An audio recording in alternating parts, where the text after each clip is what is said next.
যাবো। আমি যাবো রে। আরে আমি যাবো। আমি যাবো। আমি যাবো। আমি যাবো। আমি যাবো। আমি যাবো। কোথায় আমি যাবো? আরে আমি যাবো। আমি যাবো।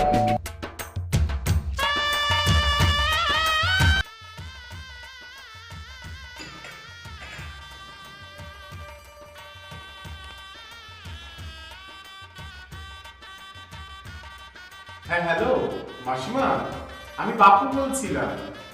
বলছি আজকে সন্ধ্যেবেলায় না পড়াতে যাওয়া হবে না, আসলে পাশের বাড়িতে আমার একটা নিমন্ত্রণ আছে।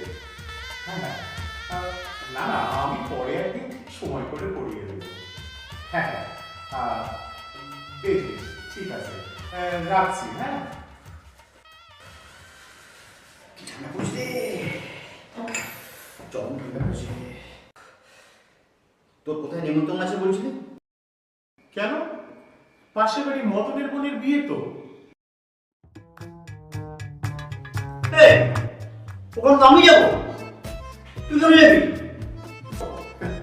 যাওয়াচ্ছি বলে লকডাউনের ডালে রুটি খেয়ে খেয়ে মুখে ঘেঁটা পড়ে গেল, কোথায় একটা চেঞ্জ হবে ভাবলাম, আর উনি যাবেন। যাওয়াচ্ছি। মা বলছি কিন্তু আমি যাবো বললাম। কেন? ডাল রুটি আমি খাই না, ঘাটা আমার মুখে পড়ে নাই, আমি যাবো, এটাই ফাইনাল। মা, ওকে বারণ করে দাও, ও যেন আমার রাস্তায় না আসে। এই ভোজ আমার। অসম্ভব, এই ভোজ আমার। আমার ভোজ খেতে এই বাড়ির বড় ছেলে যাবে, আমি। আমি যাবো। আমি যাবো। আমি যাবো। আমি যাবো। আমি যাবো। মা, আমি একটু সিরিয়াসলি বলছি, আমি যাবো।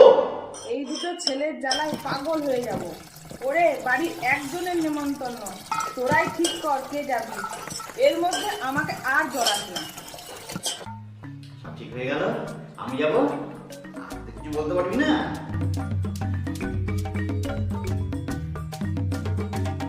মা, আমাকে 500 টাকা দাও তো, গিফট কিনতে হবে।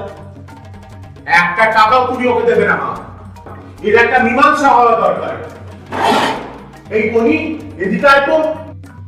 এখনই আয় তো।